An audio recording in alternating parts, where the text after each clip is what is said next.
दर्शकों नमस्कार। Rajpal and sons प्रकाशन की इस महत्वपूर्ण श्रृंखला में जिसका नाम है मेरे लेखक मेरे सवाल, मैं आप सभी का हार्दिक स्वागत करता हूं। ये एक महत्वपूर्ण श्रृंखला है जिसमें हम अपने प्रिय लेखकों के साथ बातचीत करते हैं और ये बातचीत इसलिए महत्वपूर्ण है क्योंकि इसमें साधारण पाठकों के सवाल लिए जाते हैं।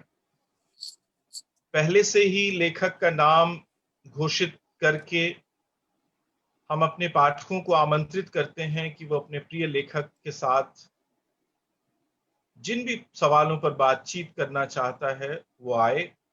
और इस तरह हमें इस सीरीज में बहुत सारे पाठकों के सवाल प्राप्त होते हैं। इधर के दिनों में फेसबुक में जो श्रृंखलाएं चल रही हैं उसमें ये श्रृंखला इस दृष्टि से बहुत महत्वपूर्ण है और हमें बहुत खुशी है कि आज हिंदी की एक अत्यंत महत्वपूर्ण कवि, जिन्होंने अपनी कविता से न सिर्फ हिंदी में बल्कि भारतीय भाषाओं और दुनिया के अलग अलग इलाकों में एक भारतीय कवित्री की हैसियत से एक महत्वपूर्ण स्थान हासिल किया है और एक भारतीय कवि के रूप में उनकी पहचान बनी है। कवि होने के साथ साथ वो महत्वपूर्ण कथाकार हैं और उसके साथ ही पिछले 3 दशकों से कवि और कथाकार होने के साथ ही उन्होंने विचार और चिंतन के क्षेत्र में भी महत्वपूर्ण काम किया है और उनकी अनेक वैचारिक पुस्तकें, विमर्श संबंधी पुस्तकें और चिंतन परक पुस्तकें प्रकाशित हैं। तो स्वागत करते हैं हम हमारी अत्यंत प्रिय लेखिका आदरणीय अनामिका जी का। अनामिका जी, आपका इस श्रृंखला में बहुत बहुत स्वागत है।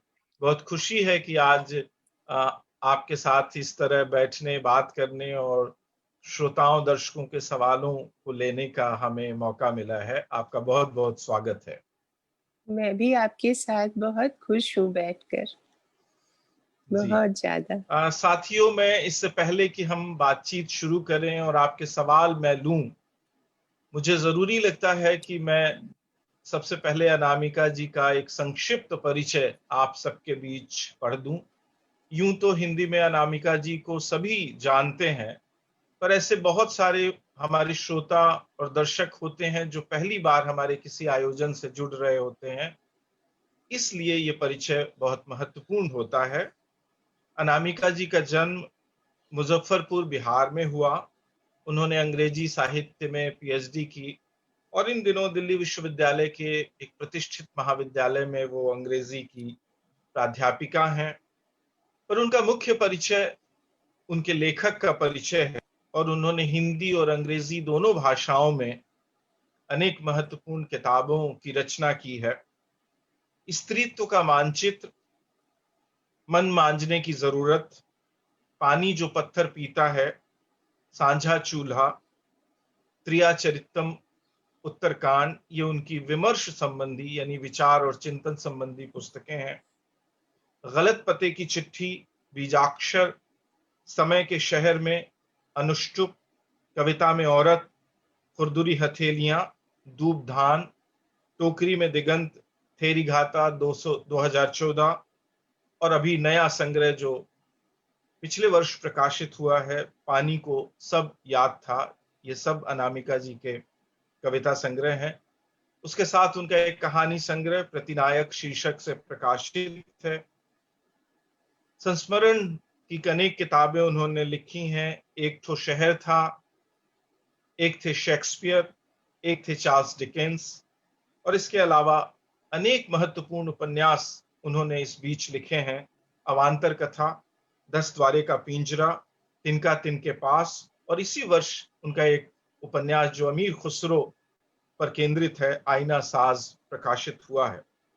उन्होंने अनेक महत्वपूर्ण पुस्तकों का अनुवाद किया है, जिसमें गिरीश कर्नाड का बहुत ही लोकप्रिय और महत्वपूर्ण नाटक नागमंडल, रेलके की कविताएं, एफ्रो एशियन पोएम्स, अटलांट के आर पार, समकालीन अंग्रेजी कविता, कहती हैं औरतें, विश्व साहित्य की स्त्रीवादी कविताएं और द ग्रास इज सिंगिंग। उन्हें अनेक सम्मानों से नवाजा गया है। राजभाषा परिषद पुरस्कार, भारत भूषण अग्रवाल स्मृति पुरस्कार, साहित्यकार सम्मान, गिरिजा कुमार माथुर सम्मान, परंपरा सम्मान, साहित्य सेतु सम्मान, केदार सम्मान, शमशेर सम्मान, सावित्रीबाई फुले सम्मान, मुक्तिबोध सम्मान और महादेवी सम्मान। जैसा कि मैंने आपसे कहा, उन्होंने अनेक पुस्तकें अंग्रेजी में लिखी हैं और अंग्रेजी की आलोचना के क्षेत्र में भी उनका नाम है, उन्होंने महत्वपूर्ण कार्य किया है। साथियों, मैं इससे पहले कि अपने किसी पाठक का पहला सवाल लूं, ये जरूरी लगता है मुझे ये मेरी रुचि के भी अनुकूल है कि मैं अनामिका जी की एक कविता जो मुझे भी बहुत पसंद है और मेरा ख्याल है कि बहुत सारे हमारे पाठकों ने इसे जरूर पढ़ा होगा, वो पढ़कर उन्हें आमंत्रित करूं। कविता मझोले आकार की है तो थोड़ा वक्त लगेगा, 1 से 1.5 मिनट मेरा ख्याल है कि मुझे लगेगा पढ़ने में। आप धीरज रखें। और ये इस कविता का शीर्षक है स्त्रियां। पढ़ा गया हमको जैसे पढ़ा जाता है कागज, बच्चों की फटी कॉपियों का, चनाजोर गरम के लिफाफे बनाने पहले। देखा गया हमको जैसे कि कुफ्त हो नींदे, देखी जाती है कलाई घड़ी अलस वह अलार्म बजने के बाद। सुना गया हमको यूं ही उड़ते मन से जैसे सुन जाते हैं फिल्मी गाने, सस्ते कैसेटों पर ठसाठुस ठुसी हुई बहस बस में। भोगा गया हमको बहुत दूर के रिश्तेदारों के दुख की तरह। एक दिन हमने कहा, हम भी इंसान हैं, हमें कायदे से पढ़ो, एक एक अक्षर, जैसे पढ़ा होगा बीए के बाद नौकरी का पहला विज्ञापन। देखो तो ऐसे जैसे कि ठिठुरते हुए देखी जाती है बहुत दूर जी हुई आग। सुनो हमें अनहद की तरह और समझो जैसे समझी जाती है नई नई सीखी हुई भाषा। इतना सुनना था कि अधर में लटकती हुई एक अदृश्य टहनी से टिड्डियां उड़ी और रंगीन अफवाहें चीखती हुई ची ची।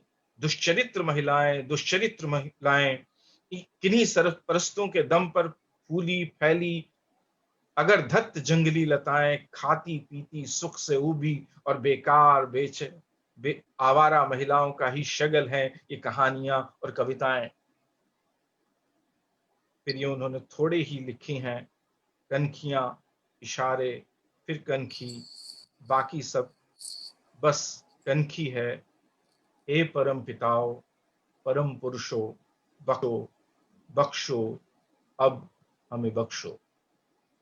ये कविता थी अनामिका की जिसका शीर्षक था स्त्रियां।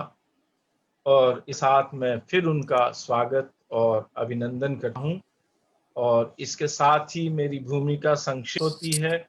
मैं सिर्फ सवाल पढ़ूंगा और अनामिका जी आप सबके सवाल का जवाब देंगी। सबसे पहले मैं लेता हूं अवनीश मिश्रा का सवाल, जिन्होंने एक बहुत ही सीधा सरल सा सवाल पूछा है जो सभी लेखकों से पूछा जा रहा है और सबकी एक जिज्ञासा होती है और शायद पूछा भी जाना चाहिए। आप क्यों लिखती हैं? आपकी लिखने की प्रेरणा कहाँ है? आपको लिखने की प्रेरणाएं कहाँ से मिलती हैं? मुझे अवनीश ना मिश्रा जी। मुझे अधूरे संवादों से, मैं कभी भी किसी को देखती हूँ तो वो मुझे आधा ही दिखाई देता है और मेरा मन करता है कि मैं उसे पूरा देखूं, उसकी स्मृतियों में, उसके उसके सपनों में, उसकी आदिम स्मृतियों में, उसको पूरा जानूं। और अगर उसके भीतर कोई दुख है, दुख का सरोवर है, तो उसके किनारे बैठूं और उसके दुख से अपना अपनी दोस्ती का नाता बनाऊं। ये भावना बचपन से ही मुझ में थी। और जो भी बोलता है कोई, वो अधूरा आधा ही बोल पाता है, अधूरा हर संवाद अधूरा। मेरी शुरू की कविता थी एक, कि जाड़े का दिन जैसे आपस की बात हो अधूरी। तो ये जो अधूरेपन का एहसास है, मुझे लगता है वो ही लिखने की प्रेरणा देता है।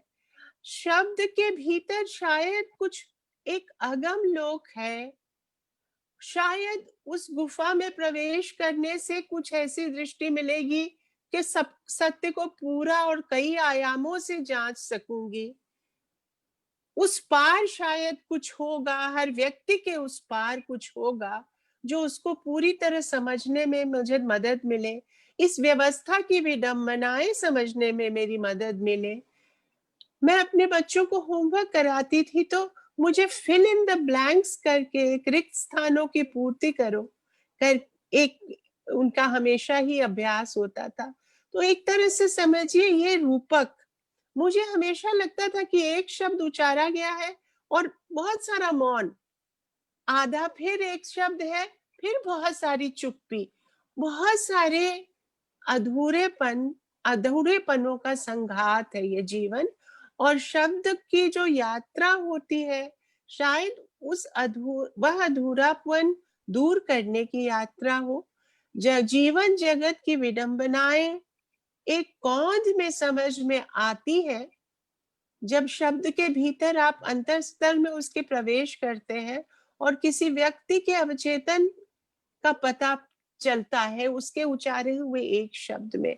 तो मुझे लगता था कि मेरे पिताजी भी कवि थे, तो उनके साथ जैसे अभी इस बच्ची को आपके देखा मैंने, तो वो मैं वो खुरपी चलाने की बात कहते थे। और वो कहते थे, मैं उनसे कहती थी, वो उस समय रूसी लोक कथाएं बहुत सारी होती थी और उस पीपीएच से बहुत सारी किताबों के अनुवाद आते थे। तो रात को वो मुझे कहानियां सुनाते थे रोज, कुछ बना के और कुछ विश्व क्लासिकों से। तो उस वो सुनते सुनते मुझे मन करने लगता था कि जो नहीं देखा है, जो लोग मैंने नहीं देखे हैं, उनके चरित्र भी मेरे भीतर जैसे एक गांव बना के रह रहे हैं। तो उन सब से जो अकहा है, अनसुना है, अधसुना है, संवाद पूरा करने और उस सबको, सत्य को सभी आयामों से जांचने के लिए शायद मैंने लिखना शुरू किया।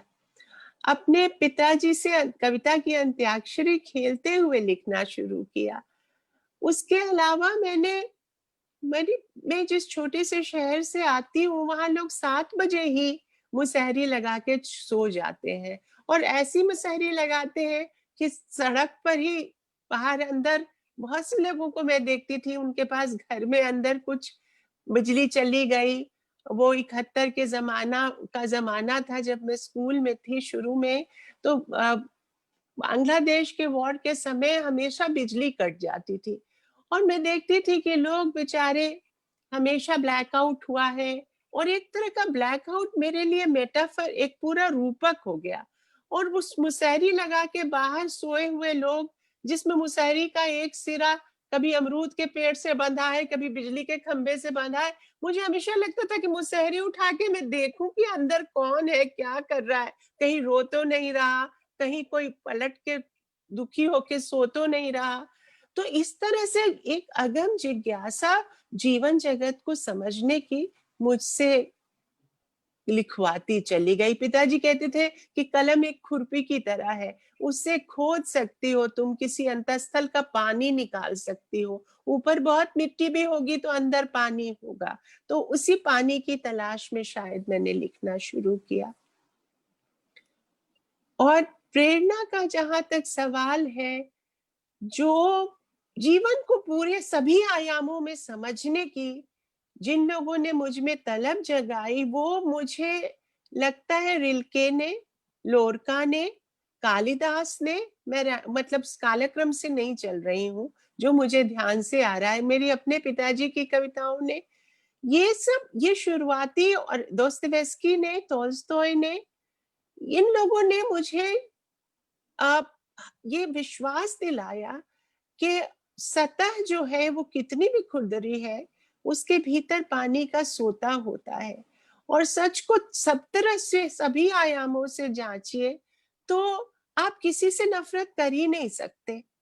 इन लोगों ने मुझे सिखाया कि हर व्यक्ति में कुछ ना कुछ ऐसा होता है जिसके आधार पर उससे प्रेम किया जा सके, और उसको समझने के उपक्रम के रूप में मैंने लिखना शुरू किया।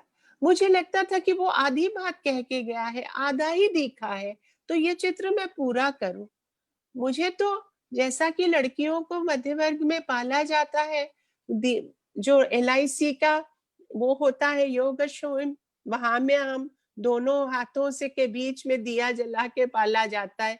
बहुत एक्सपोजर शुरू में दिया नहीं जाता, तो मुझे ना सत्य की झलक ही मिलती थी लोगों से।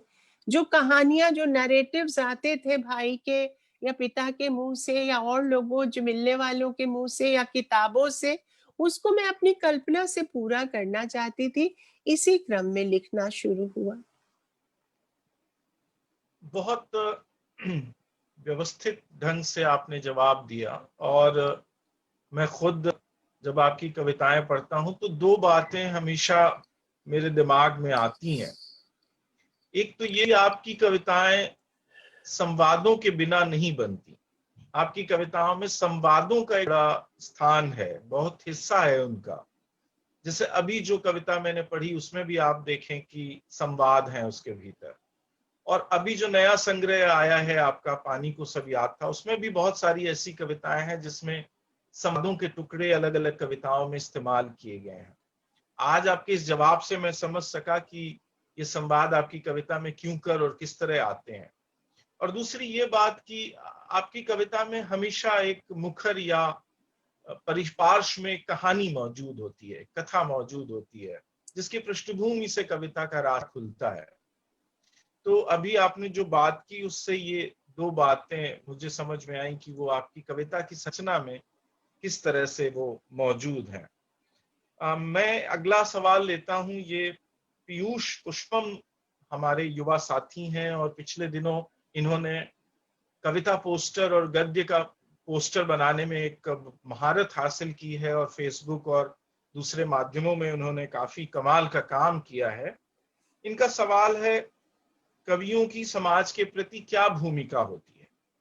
ये भी अवनीश मिश्र के सवाल की तरह बुनियादी सवाल है। कवियों की समाज के प्रति क्या भूमिका होती है? क्या उनका काम सिर्फ कविता लिखना मात्र रह गया है, या अपनी कविता के माध्यम से कुछ लाभ भी उनका उद्देश्य होना चाहिए? पीयूष पुष्पम।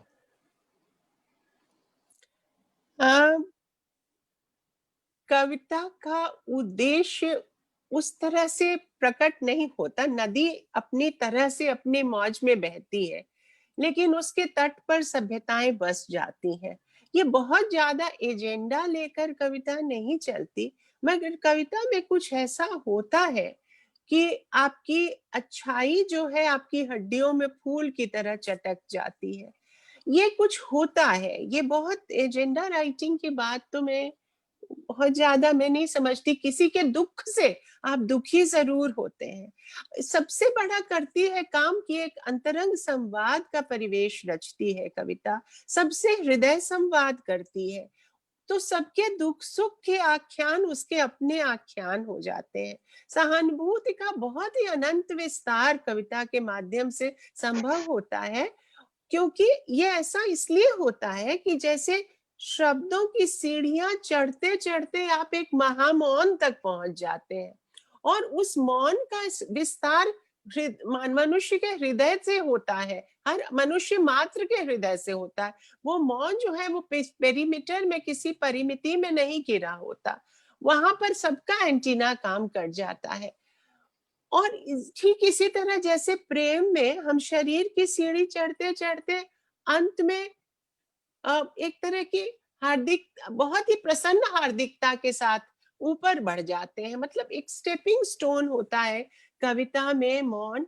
और इसीलिए मतलब कविता में शब्द, और उस मौन में क्या होता है ना, एकदम गहरा आतंक एकांत होता है। आप उस इतने निविड़ एकांत में पहुंच जाते हैं कि आपके आपके और पढ़ने वाले के दुख आपस में बात करने के लिए एकदम अकेले हो जाते हैं।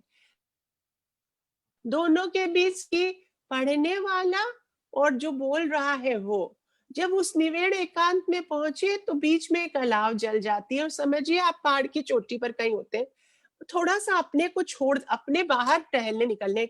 आदमी जब कविता लिखता है तो अपने से बाहर टहलने निकल जाता है, क्योंकि अपने बाहर अपना सब कुछ छूट गया। पढ़ने वाले का भी निवड़ एकांत है, सुनने वाले का और लिखने बोलने वाले का भी। तो दो एकांत एक दूसरे से मुखातिब, जैसे मैं और आशीष अभी बैठे हैं, तो इतना मतलब ऑल इंक्लूसिव एकांत हो भी सकता है। एक तरह से आप लोग भी हैं, और हर व्यक्ति के साथ हर व्यक्ति का एकांत मेरे एकांत से बात कर रहा है, ऐसा मुझे लगता है। क्योंकि कुछ तो है जो साझा है ना, हमारा सुख दुख का, स्मृतियों का और सपनों का जो साझापन है, वो अपने एकांत में भी। अंग्रेजी का एक बहुत अच्छा मुहावरा, ऑल अलोन, ये मुझे बहुत अच्छा लगता है। अपने अपने अकेलेपन में भी सब साथ है हमारे। क्योंकि मेरा अकेलापन आपके अकेलेपन को समझेगा कैसे, अगर हमारा साझा सब कुछ नहीं होगा। लेकिन बैगेज जिसको कहते हैं ना, पूर्वग्रह, जिसको अंग्रेजी संस्कृत कविता साधारणीकरण कहता है, उसमें पूर्वाग्रह छूट जाते हैं। लेकिन एसेंशियल जो मनुष्य का सेल्फ है, जिसमें सारी उसकी चेतना का एक तरह का उत्कर्ष पर वो है, वो चेतना दो लोगों की चेतना उत्कर्ष पर है। तो जो प्रेम में होता है, शायद कविता में पढ़ते हुए सुनते हुए भी वही होता है। प्राणों में प्राण लौट आते हैं, क्योंकि प्राणपण से कविता लिखी जाती है।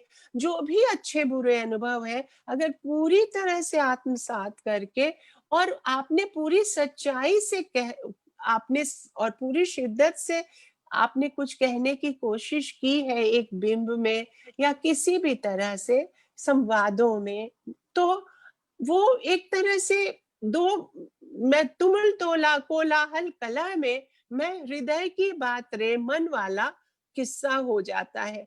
हृदय की बात होती है, कोलाहल छूट जाते हैं, हो जाता है नहीं, कुछ दिनों कुछ क्षणों के लिए। इसीलिए मृत्यु का, अगर मृत्यु हुई हो, प्रेम टूटा हो, नौकरी छूटी हो, घर छूटा हो, कोई भी दुख हुआ, संबंध टूटा हो, कोई भी दुख हो, उस समय अगर आप कविता सस्वर पढ़ेंगे, किसी की भी कविता, तो आपको ताकत महसूस होगी। वो जो एसेंशियल मौन है, जो बहुत गहरे अनुभव के बाद, जैसे बहुत मारा रोए, थोड़ा मारा रोए, बहुत मारा सोए, ये जो कहावत है ना, वो कविता उसमें थोड़ा मारने पर आदमी शब्द थोड़ा रो लेता है, लेकिन बहुत मारने पर उसके बाद कविता में सो जाता है वो। और वो जो एसेंशियल नींद होती है, वो स्लीपिंग ब्यूटी की नींद की तरह, वो अनंत अनंत तक उसका विस्तार होता है। वो आप में भी है, मुझ में भी है, और एक तरह से नींद में जैसे चलते हुए हम एक दूसरे के पास आते हैं, अपने सारे पूर्वाग्रह, सारे बैगेज छोड़कर। इसलिए जिसको इस एकदम से आत्मा का संगीत जिसमें उभरता है, वैसा एकांत जिसको निराला कहते हैं मौन मधु हो जाए। तो मौन जब माधुर्य से भर जाता है, तो संवाद पूरा हो जाता है। असल संवाद मौन में ही पूरा होता है, और कविता जो है शब्द के साथ साथ मौन का एक सुखद संयोजन घटित करती है। तो यही है, बाकी एक नागरिक भी होता है कवि। तो ये है कि पुलिस प्रशासन या दुनिया की जितनी भी क्रांतियां प्रतिक्रांतियां हैं, वो हमारे भीतर का खूंखार जो एक इंस्टिंक्ट है, जो सब पर हावी होने का, सबका हिस्सा छीन लेने का जो इंस्टिंक्ट है, जो पॉलिटिक्स ऑफ अदरिंग जिसको हम कहते हैं, वो वाला इंस्टिंक्ट है कि जो मेरे जैसा नहीं है उससे नफरत करो। ये जो बहुत ही मारक इंस्टिंक्ट है, उस पे कविता का पाठ करते करते वो इंस्टिंक्ट थोड़ा सा दबता है। और आपको ये जरूर, मतलब मैं देखती हूँ कि ये सब में मैंने एक बार तिहाड़ जेल में, मन हर कवि जब कविता लिखता है तो कवि होता है, बाकी समय वो नागरिक भी होता है, और नागरिक की तरह उसको सारे दायित्व निभाने चाहिए। तो जेल में अगर कभी आप कवियों कैदियों के बीच कविता पढ़े, तो उनकी भी आंखें भर आती हैं, हालांकि उन्हें समझ में कुछ नहीं आता। रिक्शा वाला, ठेला वाला भी समझता है कि ये कवि जी है तो हमारे अपने आदमी है, बेशक उसे कविता से कोई लेना देना नहीं, लेकिन उसे समझ में आता है कि कोई भी दुखी है तो ये जो व्यक्ति खड़ा है हमारे दुख का चेहरा, जो हमारी गरीबी के चेहरे की एक-एक झुर्री पहचानेगा।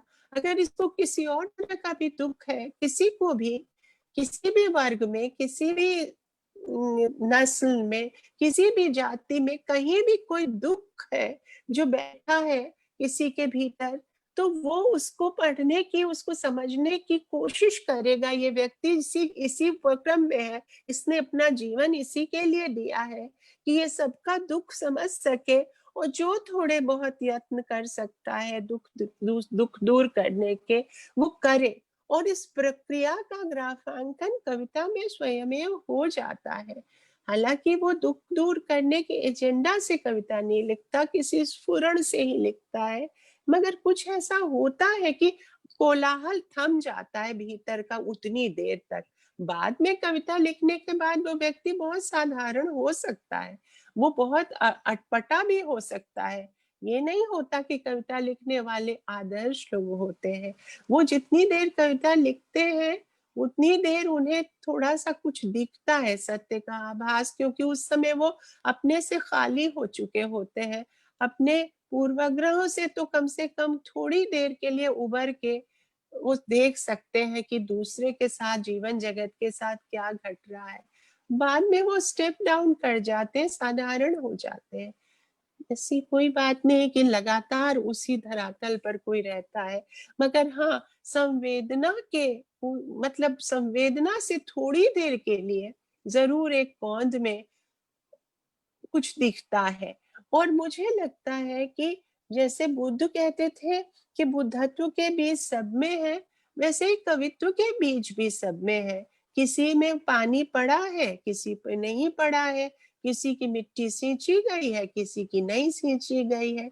लेकिन जितनी देर भी आप अपने पूर्वाग्रहों से जातीय पूर्वाग्रह हो, धार्मिक पूर्वाग्रह हो, लिंगाधारित पूर्वाग्रह हो, नस्ली पूर्वाग्रह हो, जितने भी पूर्वाग्रह हैं, बैगेज है, उससे मुक्त हो जाते हैं, तो आप थोड़ी देर के लिए अवश्य सत्य की एक झलक देखने में समर्थ हो सकते हैं, उस एकांत तक पहुँच सकते हैं, जहाँ कुछ-कुछ समझ में आने लगती है जीवन जगत की विडंबनाएँ। जी। मेरा ख्याल है कि पीयूष के पुष्पम के सवाल में जो एक छिपा हुआ सवाल है, आपने बहुत ही अच्छे तरीके से पूरी उस प्रक्रिया को उद्घाटित किया जिसमें कवि समाज के भीतर गहरा और ठोस काम करता है। उन दिनों में भी जब समाज बहुत ही सुखमय और शांतिपूर्ण हो, तब भी एक का काम चलता रहता है।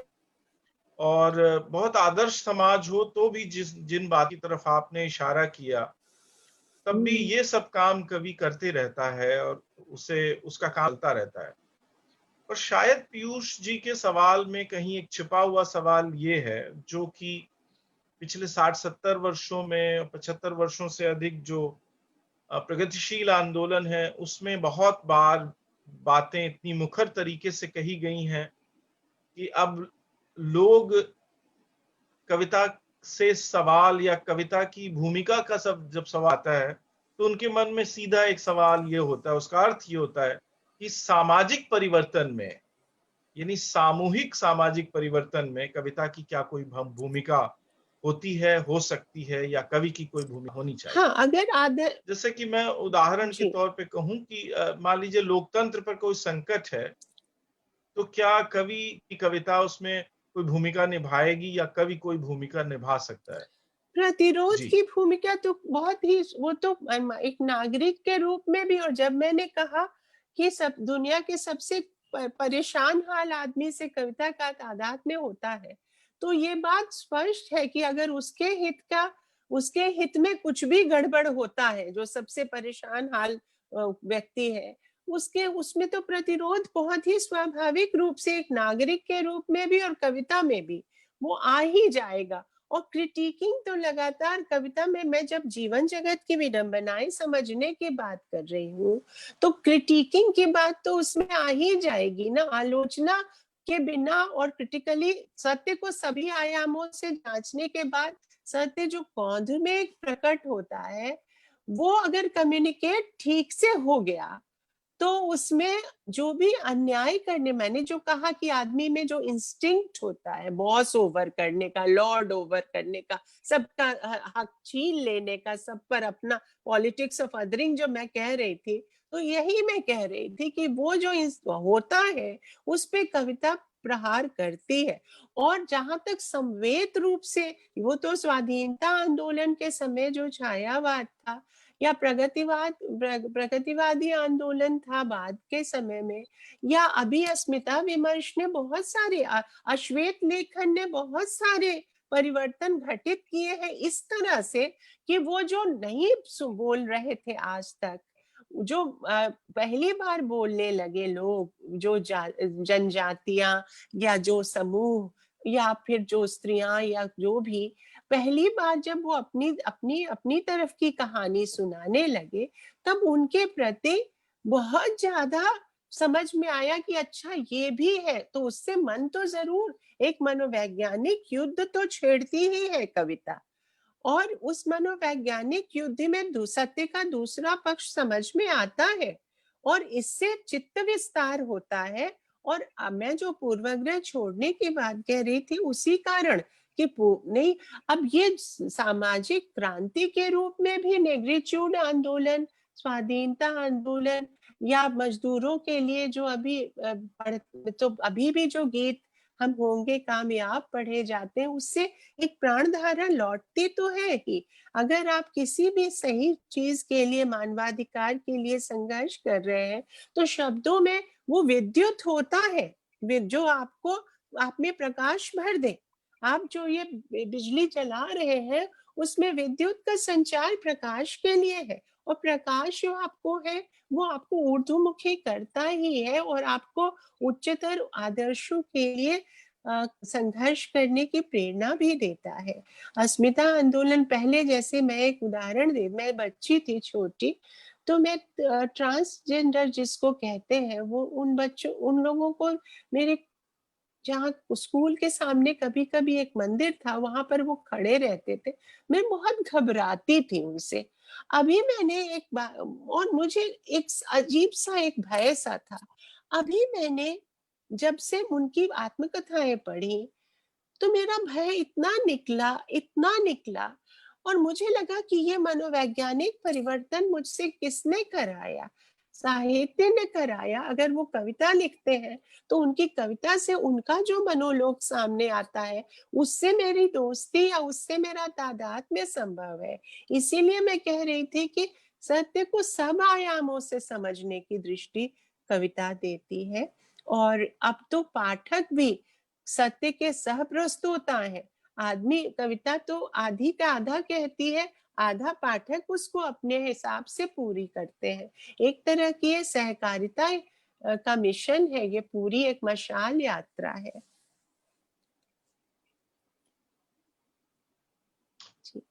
तीसरा सवाल ये विनय सिंह जी का है, और ये विनय तुर्कोलिया मोतिहारी बिहार से इन्होंने पूछा है।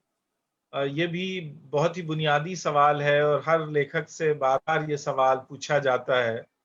उन्होंने पूछा है कि आप हमारी प्रिय कवि और लेखक हैं, और मैं जानना चाहता हूं कि आपके प्रिय कवि और लेखक कौन कौन है। यूं तो आपने शुरुआती सवाल जवाब में कुछ लेखकों के नाम लिए हैं, पर यदि इसमें आप कुछ और जोड़ना चाहती हैं तो मुझे प्रिय प्राय रचनाकारों सभी के नाम सभी जानना के, चाहते हैं मुझे विनय सिंह सबके आपसे। सब सभी यशपाल का झूठा सच मुझे एक जमाने में बहुत प्रिय था, क्योंकि, और उनका उनका ये भी मुझे बहुत अच्छा लगता था कि दिव्या जब वो लिखते हैं तो भाषा कितनी अलग है, झूठा सच लिखते हैं तो कितनी अलग है। मुझे प्रेम, मतलब जो भी लेखक मैंने पढ़े अपने यहाँ के, अगर पूछे, मुझे कालिदास भी पढ़ने में बहुत, मुझे शूद्रक भी पढ़ने में बहुत अच्छे लगे। जिनका मैंने भाष्य पढ़े, वो भी, और जिनको मैंने मूल में पढ़ा वे भी।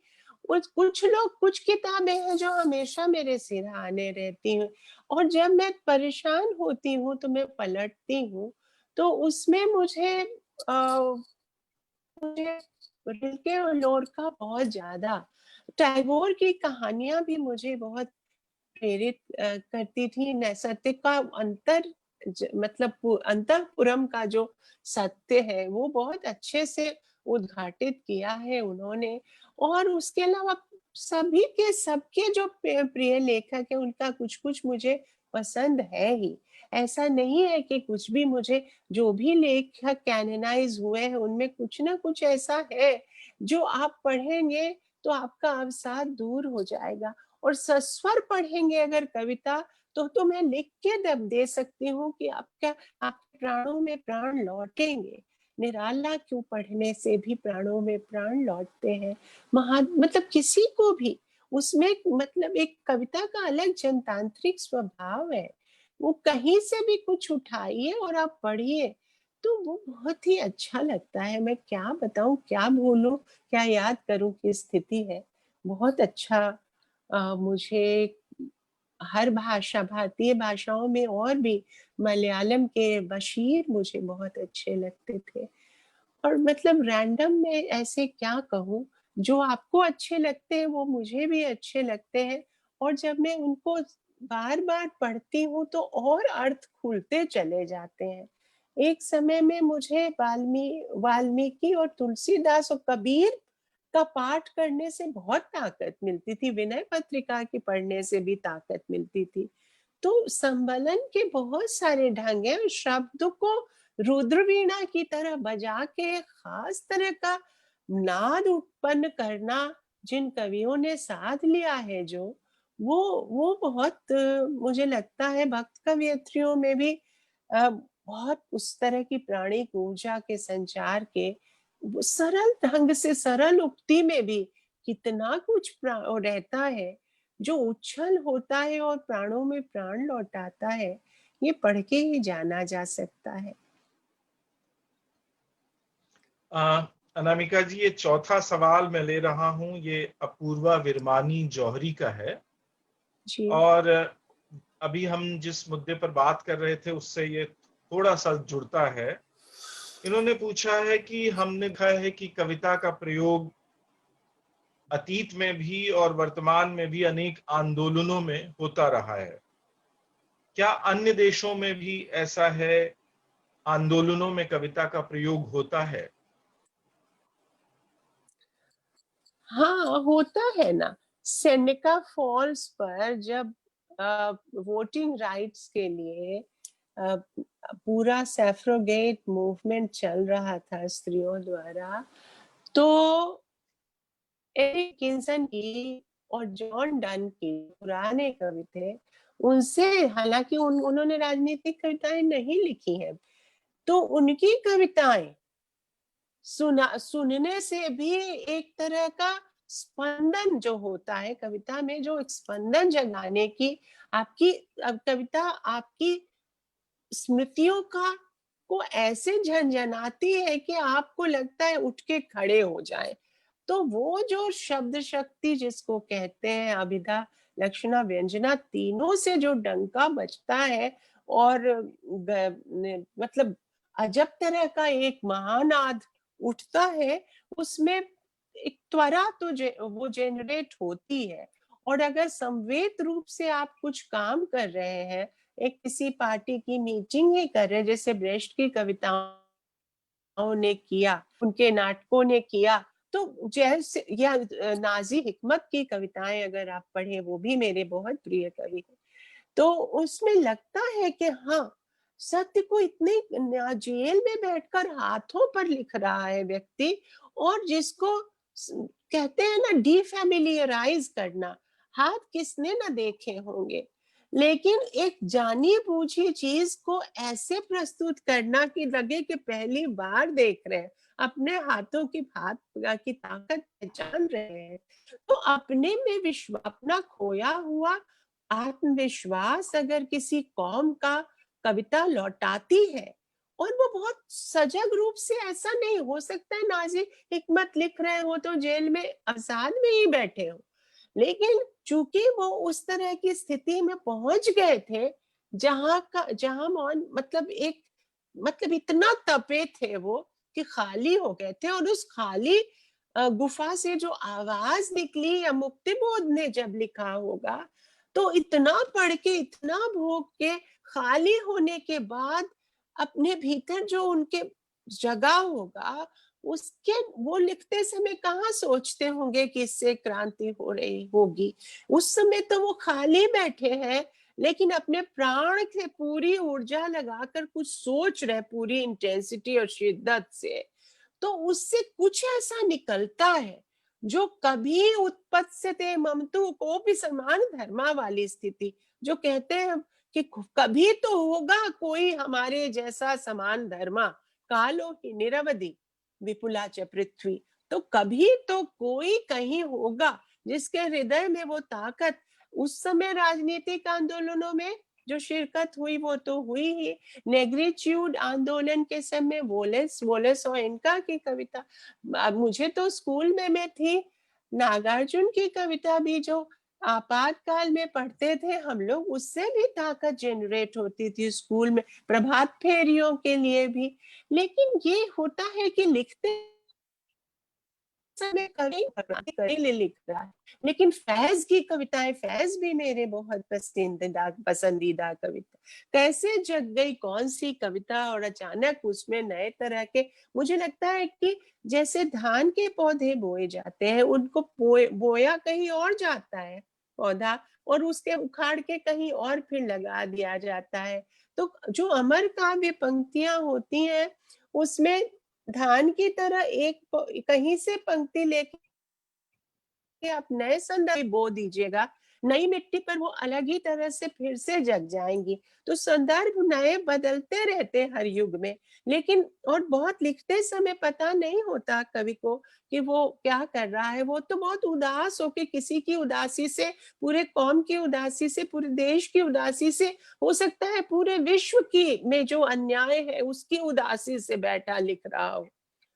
या अगर वो सेलिब्रेट भी कर रहा है प्रेम के किसी मोमेंट को, तो वो उस समय उतना अवचेतन में जो होता है सो होता है, वो एजेंडा नहीं बनाता, लेकिन कुछ हो जाता है उसके साथ, उसके खाली होने से, उतना स्पंदित होने से, उतनी शिद्दत से कुछ महसूस करने से, कि जो केओटिक सेंस इंप्रेशंस जिसको कहते हैं ना, आंख कान हाथ सबसे जो आती है अनुभूतियां, वो एक तरह से प्रति संसार रच देती हैं। ऐसा कविता में बिंबों का, या फिर पंक्तियों का, या संवादों का, जो कि थोड़ा सा उसमें सादगी और सच्चाई की ही ताकत होती है। और पूरी सच्चाई से, सादगी से अगर आपने अनुभूति आपके भीतर है, तो वो ताकत कुछ रुद्र वीणा का समझिए कि का कितना तुम्बा उसका खाली होता है, लेकिन उससे कितनी ज्यादा प्रखर आवाज निकलती है।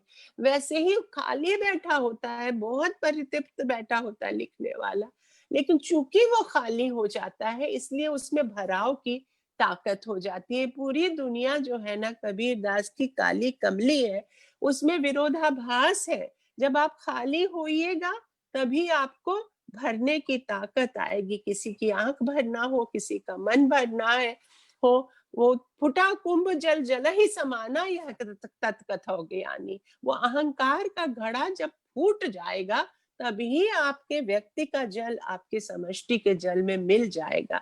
अब वो कब फूटेगा, कब खाली होगा, ये कोई नहीं जानता, लेकिन होता है ऐसा। बहुत बहुत शुक्रिया आपका, आपने बहुत ही अच्छे तरीके से ये बात कह दी है। अब कुछ सवाल हैं जो हमें उम्मीद भी थी कि इन बातों की तरफ हमारे श्रोता दर्शक हमें जरूर ले जाना चाहेंगे। तो अब हम बातचीत के लगभग दूसरे पड़ाव पर हैं और हम प्रवेश कर रहे हैं एक नए पड़ाव में। ये तानिया अरोरा का सवाल है जो सबसे पहले मैं ले रहा हूं, और वो पूछना चाहती हैं कि जब से आपने लिखना प्रारंभ किया था, तब से अब तक स्त्री लेखन का स्थान हिंदी साहित्य में किस प्रकार बदला है। लगातार बदला है। क्या कहा? पूछा क्या है?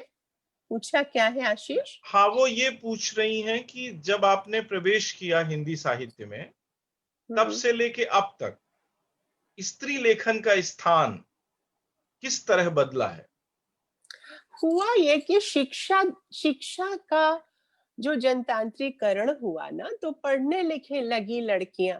पहले तो लोकगीत गाती हुई और लोक गाथाएं सुनाती हुई ही स्त्रियां भी, तो उनका भी सृजनात्मक तो आवेग उनको होता ही था, लेकिन वो चक्की चलाते हुए, पानी भरते हुए, ये सब आवेग लोक गीतों में निकलता था। स्वाधीनता आंदोलन के समय महादेवी वर्मा के समय जो बालिका विद्यालय वगैरह में, वो एक बहुत बड़ा पड़ाव था, जब सविनय अवज्ञा का दर्शन अपनाया स्त्री लेखन ने। और चांद जैसी पत्रिका के जो आलेख अगर हम देखते हैं, जो श्रृंखला की कड़ियां के रूप में प्रकाशित हुए, वो सिमोन द बुआ के 7 साल पहले। लेकिन पॉलिटिक्स ऐसी है, राजनीति ऐसी है अनुवाद की, कि उसकी चर्चा न हुई। उसके बाद इक्का दुक्का तो मीराबाई और भक्त कवियत्रियों के बाद तो स्टेशन छुक छुक गाड़ी जैसे चलती है, वैसे मीरा महादेवी के पर रुकती है, सुभद्रा कुमारी चौहान पे रुकती है। उसके बाद जो है वो कीर्ति चौधरी, और उसके बाद और 4-5 नाम है बहुत महत्वपूर्ण। उसके बाद अचानक 90 के समय में ऐसा होता है कि बहुत सारी स्त्रियां लिखने लगती हैं। वो ऐसा इसलिए कि जब आशीष हमारे जब यूनिवर्सिटी आए होंगे, उस समय अपनी बहनों को लेकर वैसे भी लड़कियां बाहर पढ़ने आई, विस्थापन बहुत हुआ। तो उस पढ़ने जो हॉस्टल में लड़कियां पढ़ने आई और बड़ी संख्या में पढ़ने आई, और नए पुराने अनुभव नए शहर में नई तरह से उसको एक तरह से क्या क्या प्रत्यारोपण उसमें करने आई, तो बहुत बड़ी एक तरह से कविता की एक अलग बस्ती बस गई। और बहुत बड़ी संख्या में 90 के विस्थापन के बाद पढ़ने नौकरी की तलाश में जैसे भी हो, जो विस्थापन के साथ स्त्री लेखन ने जहां जमीन छूटी वहां पर एक समझिए कि तंबू कनात बसा लिया उन्होंने कविता का। और मुझे लगता है कि लघु पत्रिका आंदोलन ने भी उस समय उसको उनके लेखन को बहुत महत्व दिया।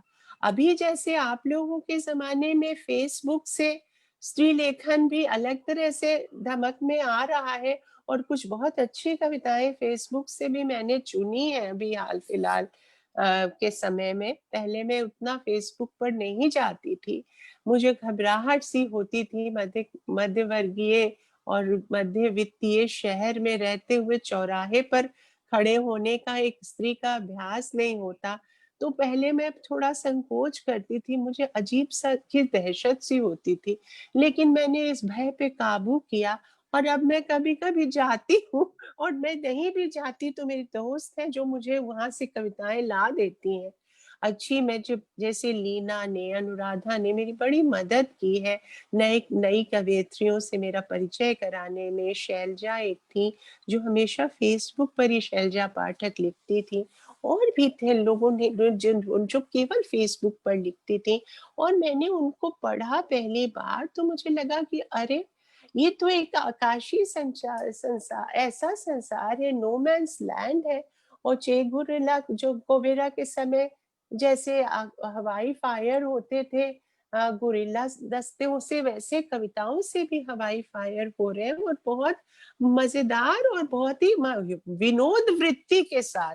पहले जैसे निशिदिन बरसत नैन हमारे भाव से लिखा जाता था, या बहुत ही सब्लिमिटी के सेंस के साथ लिखा जाता था, अब जैसे एक अलग तरह के विनोद वृत्ति के साथ भी लिखा जा रहा है, जिसमें निराला की नायिका की हंसी की ठनक है। वो हंसी बहुत कुछ कहती थी, फिर भी अपने में रहती थी, देती थी सबको दांव बंधु। तो ये रंग बहुत बदला है स्त्रियों का। शिक्षा दीप जितनी भी गांवों से कस्बों से स्त्रियां आई हैं, उनके पास जातीय स्मृतियों की पोटली तो थी ही, नए अनुभव शहर में आके और तरह के भी मिले, तो दोनों मिलकर बहुत ही सुंदर एक विनियोग घटित हुआ और बहुत ही दुरूह और बहुत ही मतलब परत पर परत अनुगूजों से सेडिमेंटरी रॉक्स जैसे होते हैं, बहुत उसकी परतें होती हैं और वो होती तो है चट्टानें, लेकिन उसके भीतर स्नेह जल बहता रहता है, तेल का स्रोत फॉसिल भी होता है। ऐसी कविताएं, जटिल मानस वाली कविताएं भी लिखी गई। थोड़ा सा बाथरूम सिंगिंग भी कविता में हुआ। मैं ये नहीं कहती कि फेसबुक पर जैसे लघु पत्रिका आती थी तो संपादक अपने विवेक से केवल अच्छी कविताएं ही चुनते थे। अब हर तरह की कविताएं हैं, लेकिन मैं उससे बहुत बहुत खुश हूँ कि कम से कम विरेचन तो हो रहा है ना, और कुछ अच्छा भी लिखा जा रहा है, तो बहुत अच्छा हो रहा है।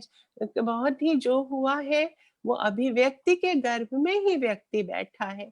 अगर अभिव्यक्ति हो रही है तो व्यक्ति उसका जीवित है, और अगर उसके पास लिखने की और बोलने की ताकत है तो संघर्ष का जज्बा उसका बना रहेगा।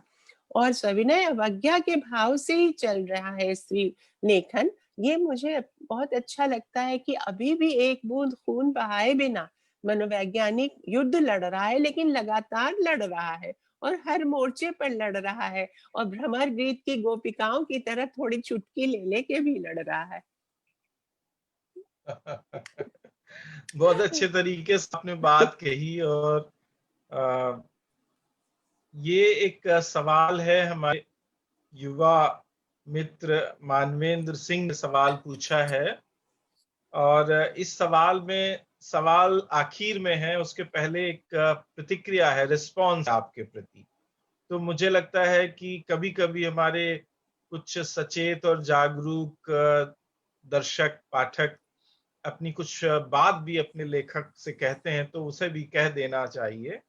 तो शुरू का जो हिस्सा है इनके साल का मानवेंद्र के, वो आपके लेखन पर एक प्रतिक्रिया है, एक आलोचकी या पाठकी प्रतिक्रिया, उसे मैं पढ़ देता हूं, और उसके आखिर में एक सवाल है।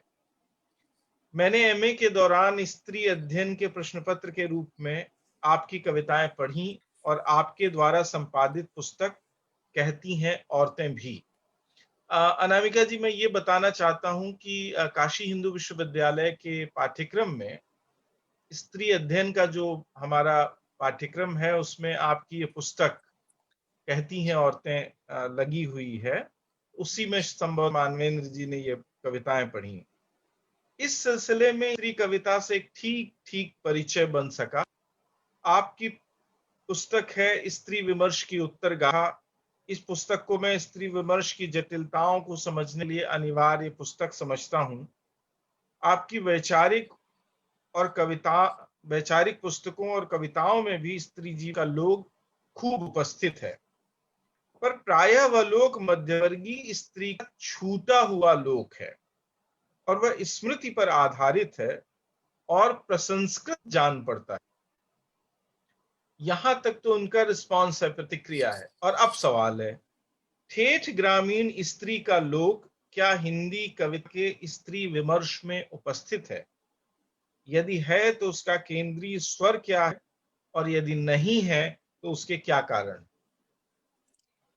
मुझे लगता है मध्य वर्ग की भूमिका एक ऐसे हाइफन की तरह होती है जो दोनों वर्गों को जोड़ सकता है, और बहनापे के जज्बे से मध्यवर्गीय स्त्रियां बहुत सचेतन होकर ये काम कर रही हैं। एक मेरी पुस्तक है कविता में औरत, जो कि गांव की स्त्रियों से ही संवाद करते हुए, या सफदरजंग हॉस्पिटल में मेरे पति काम करते थे, वहां जनाना बीमारी वार्ड में जो स्त्रियां आती थी, मैंने ओपीडी में के समय में उनसे जो बहुत तरह की स्त्रियों से मेरी भेंट हुई, तो मुझे ये लगा कि, और मैं ही नहीं, बहुत सारी स्त्रियां मतलब बहनापे के ये बहुत ही अवगत, मतलब संकल्प सिद्ध होकर और इस बारे में आ, बहुत ही ज्यादा सजग होकर वो अभिमुख है कि गांव की स्त्रियों से, कस्बों की स्त्रियों से, और जो दूसरी तरह की स्त्रियां हैं, मतलब उनको उनकी मतलब बहुत जैसे डालमिया थी, क्या नाम था उनका, वो जिनकी किताब है इला डालमिया, नंदिनी डालमिया, हाँ, दिनेश नंदिनी डालमिया। उस वर्ग नंदिनी की डालमिया। भी जो स्त्रियां हैं, जो उनके भी जो दुख है उनसे भी संवाद। तो जैसे कस्बे हैं वो गांव और महानगर के बीच एक हाइफन है, वैसे मध्य वर्ग भी दोनों वर्गों की स्त्रियों के बीच एक हाइफन है। और आखिर जो बहनापे का जो सूत्र है वो मीराबाई के प्रेम बेल की तरह ही धीरे धीरे बढ़ रहा है। वो कटीली जो चार दीवारियां हैं, वर्गों की या नस्लों की या जातियों की या नागर और ग्रामीण संस्कृतियों की, सबकी चार दीवारियां लांघते हुए वो प्रेम बेल आगे बढ़ रही है। और अब उसके आनंद फल लगने का समय आ रहा है। लगातार संवाद जारी है और लोक गीतों में भी जो की भी री राइटिंग, एक संगतिन गाथा नाम की बहुत बहुत महत्वपूर्ण पुस्तक है, जो कि ग्रामीण स्त्रियों के लेखन या उनके वाचन के आधार पर और उनकी सखियों ने जो कस्बों से गई थी या शहरों से गई थी, उनकी कहानी लिखी है उन्होंने। और कविताओं में भी, जिसका मैंने अभी नाम लिया शैलजा पाठक का, वो शुद्ध ग्रामीण परिवेश से आई हुई लड़की थी। और उसने उनसे उनको उन्होंने, और भी लड़कियां हैं, मृदुला शुक्ला है, और भी तरह के, जिनका एक रश्मि भारद्वाज ने भी मेरा जो परिचय करवाया इन लड़कियों से, जो प्रज्ञा है, उन लोगों ने वहां से लिखना, वो स्कूल में जैसे पढ़ाती हैं, प्राथमिक विद्यालय वहां के हैं, वहां का, वहां में पढ़ते हुए पढ़ाते हुए भी जो उन्होंने लिखा, वो उसका लिखने का एकदम ही अलग वो है। मतलब उसके जो जीवन की विडंबनाएं, जैसे एक शिक्षा मित्र है जो वो मुझसे मिली थी, तो वहां का जनजीवन जो वो पकड़ती है, वो छोटी छोटी कविताओं में, एक कौंध में, वो मुझे बहुत ही, उस पर अलग से मैं कभी लिखूंगी भी। और बहुत ही ये सच है कि इस पर और अधिक काम होना चाहिए। जो विस्थापित समाज है महानगरों का, जो गांवों से आया है या बहुत बहुत ही पिछड़े इलाकों से आया है, उससे तो संवाद नगर की स्त्रियों का हो जाता है। लेकिन वो जो अभी भी वहां है, गांव में है, वो शिक्षा मित्र जैसी स्त्रियां ही उनसे संवाद करती हैं। और उनको भी उनका उनका एडल्ट एजुकेशन कैंप में, यहाँ यहाँ तक कि जो कोठों पर स्त्रियां हैं, अब मैं मुजफ्फरपुर, हमारे हम लोगों के समय का बहुत ही मशहूर वो बहू बाजार था, अब वहां भी आंगनबाड़ियां चलती हैं। और आंगनबाड़ियों में काम करती हुई स्त्रियां उन वृद्धाओं को भी नए सिरे से अपने जीवन की गाथा लिखने की प्रेरणा देती हैं। और अगर उनके पास, उनके हाथ हिलते हैं, उनसे कलम नहीं चलती क्योंकि उन्होंने कभी कलम पकड़ी ही नहीं, तो उनकी गाथाएं वो लिखती हैं। इस बारे में बहुत ही सजग होकर बहुत काम हो रहे हैं। और आप जैसे नवल पुरुष ने मुझे ये चिताया, ये मुझे अच्छा भी लगा, क्योंकि हमें और अधिक काम इसमें करने की जरूरत है। जी। अनामिका जी, हम लगभग 1 घंटे बातचीत कर चुके हैं और हम्म। हमारे दर्शकों की ओर से, श्रोताओं की ओर से लगातार सवाल आने का सिलसिला जारी है। इसलिए हम थोड़ा सा यदि गति बढ़ाएंगे तो शायद हम अगले कुछ समय में सारे सवाल ले ठीक है, मैं सकेंगे। छोटे तो छोटे मुझे लगता है जवाब कि दूंगी, संक्षिप्त सवाल मैं करता हूं और संक्षिप्त जवाब होंगे संक्षिप्त तो हमारे जवाब सभी दूंगी। हाँ। सवाल इसमें आ जाएंगे। ये ठीक है। संभावना चित्तौड़गढ़ का सवाल है। ये संस्था है चित्तौड़गढ़ की जो बहुत महत्वपूर्ण काम कर रही है। उनका सवाल ये है कि आपने मीरा पर कई लेख लिखे हैं, चित्तौड़ की इस अंतर्राष्ट्रीय विभूति पर क्या भी कोई पुस्तक लिखने का मन आपका होता है? हाँ, मैंने एकदम अभी संकल्प, भारत की भक्त कवियत्रियों पर एक अलग से मेरी किताब आने वाली है। और मीरा के तो बहुत सारे मैंने पद चुने हैं जिनका मैं एक तरह से जिनसे अंतःपाठीय संवाद करने की बहुत इच्छुक हूँ। आपने मुझे इस किताब पूरी करने के लिए एक तरह से एक उचकुन दे दिया मुझे। मुझे अच्छा लगेगा, ये करूंगी पूरा अब मैं जल्दी। बहुत आभार। ये अंकिता चौधरी का सवाल है। ये पूछती हैं कि साहित्य में स्त्री की विकृति, मैं समझता हूं कि शायद वो ये कहना चाहती हैं कि साहित्य में स्त्री की विकृतियों का, स्त्री जीवन की विकृतियों का जो वर्णन या चित्रण हो रहा है, उसके विषय में आपके क्या विचार हैं? चूंकि बहुत छोटा सवाल है इसलिए उसका कोई रेफरेंस या परिप्रेक्ष्य हमारे सामने स्पष्ट नहीं है। साहित्य में स्त्री की विकृति के विषय में आपके क्या विचार? उसकी परिस्थिति, उसकी मनस्थिति में तो मतलब जो परिवर्तन हो रहे हैं उसको साहित्य दर्ज कर रहा है। और उसको एक वैम्प की तरह अगर चित्रित, या उसको एक खलनायिका की तरह, या उसको किसी कमतर मनुष्य की तरह चित्रित करने के षड्यंत्र की जो आपकी की ओर अगर इशारा है, तो पूरा स्त्री लेखन उसी का प्रतिपक्ष बिल एक तरह से वो खड़ा कर रहा है। और अब तो हमारे नवल पुरुष साथी भी ऐसा कर रहे हैं कि स्त्री संबंधी पूर्वग्रहों का मतलब उसका एक तरह से वो साफ कर सके। पहले अनुपस्थित थी स्त्री, अब उसे विकृत रूप में अगर प्रस्तुत किया जा रहा है, तो उसके विपक्ष में बहुत सारे नए लोग और स्त्रियां खुद भी लगातार लिख रही हैं कि उन्हें भी मनुष्य ही समझा जाए, है ना? उनको सिर्फ एक शरीर में रिड्यूस करके ना देखा जाए। बस इतना तो कहना है, और मानवीय अधिकार उन्हें दिए जाए, मनुष्य समझा जाए। जी। भेड़ भेड़िया का रिश्ता संजय न रहे। कुमार का ये सवाल है। इन्होंने पूछा है कि आप समकालीन पश्चिम जगत में जो लेखिकाएं हैं, खासतौर पर कवित्रियां, उसमें से कौन सी कवियत्री हैं जिससे आप प्रभावित हैं?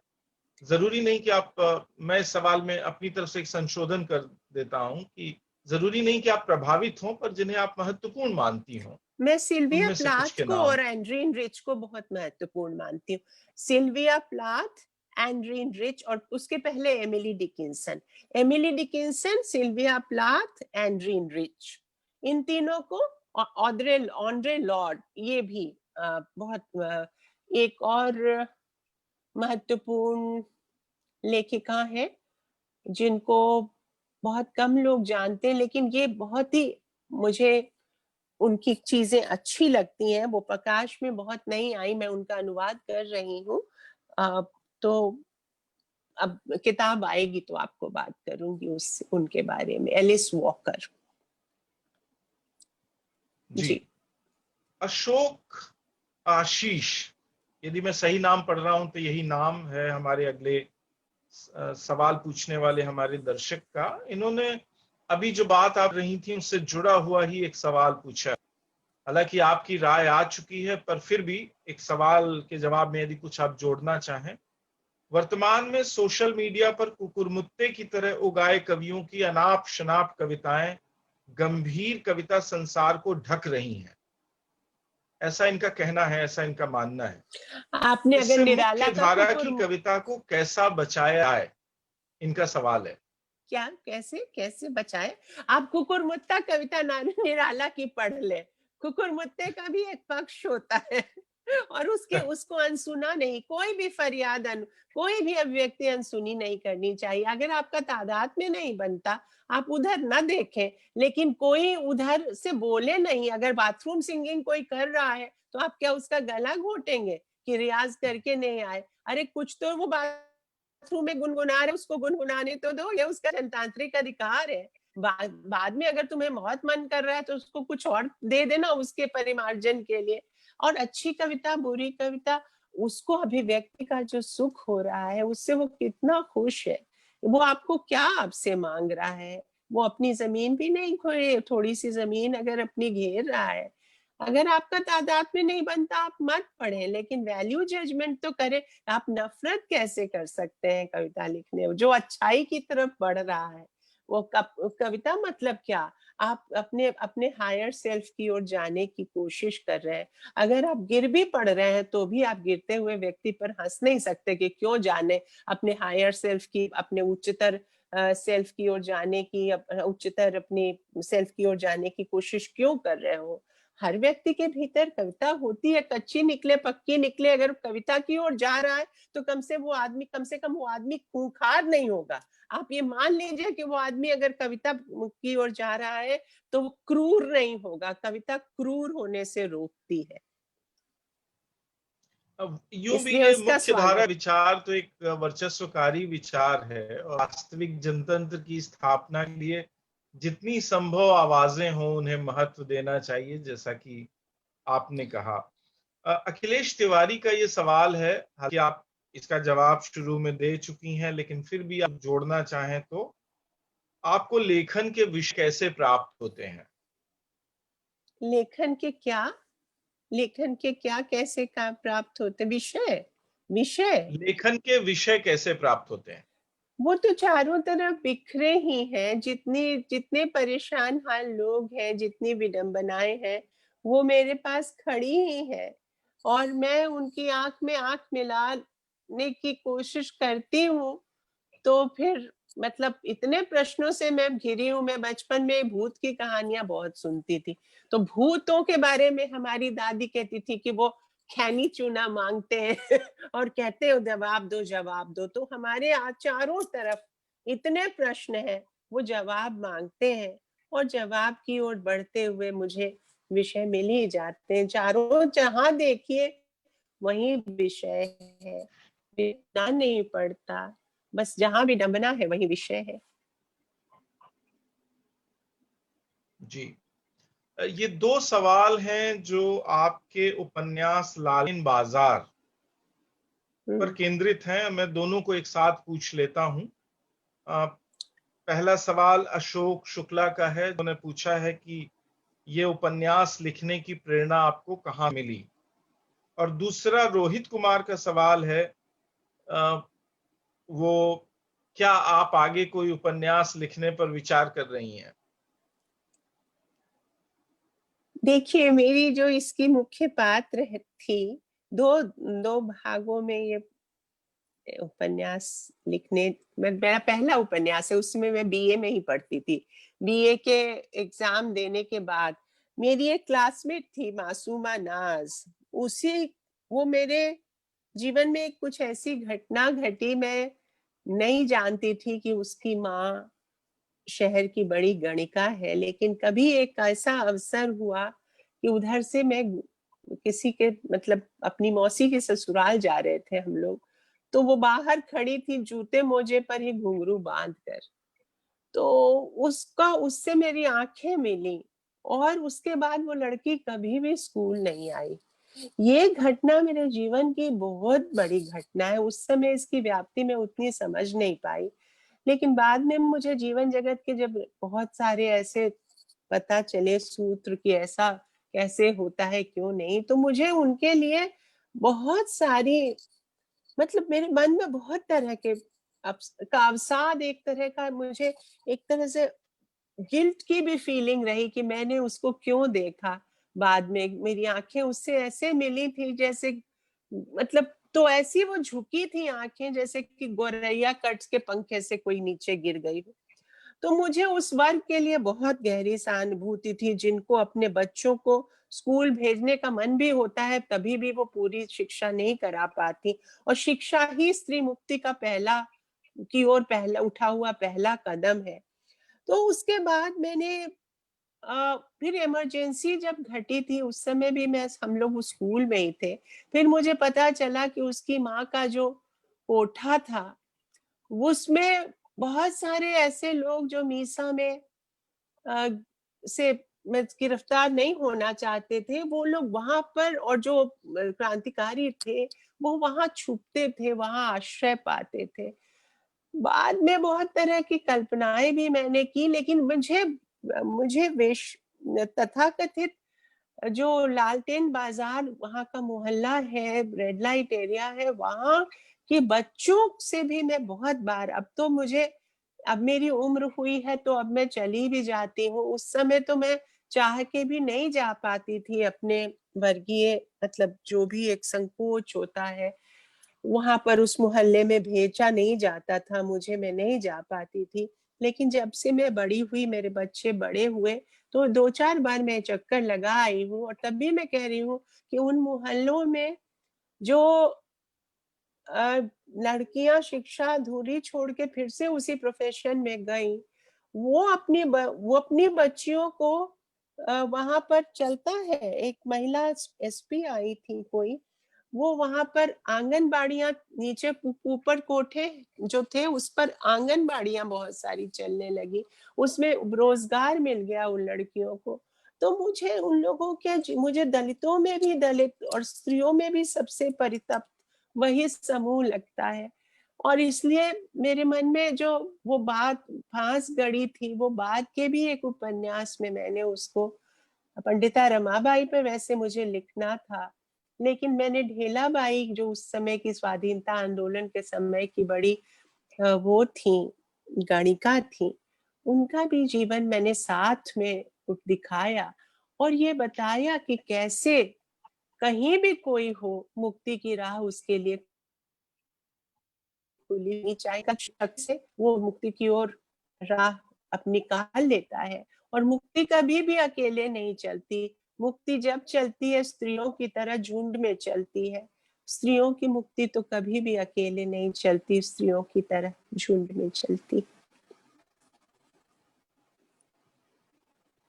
सोनू शर्मा अनुरागी, इनका सवाल है, इनके कई सवाल हैं लेकिन मैं आज सिर्फ एक ही सवाल रहा हूं, और इन्होंने पूछा है, ये सवाल ऐसा है जो इस उम्र में शायद उन्हें पूछना चाहिए, कम उम्र होंगे ऐसा मेरा अनुमान है, यदि मैं जानता हूं इन्हें। तो ये पूछते हैं कि प्रेम को आप किस रूप में देखती हैं? क्या प्रेम की खूबसूरती अधूरेपन में है?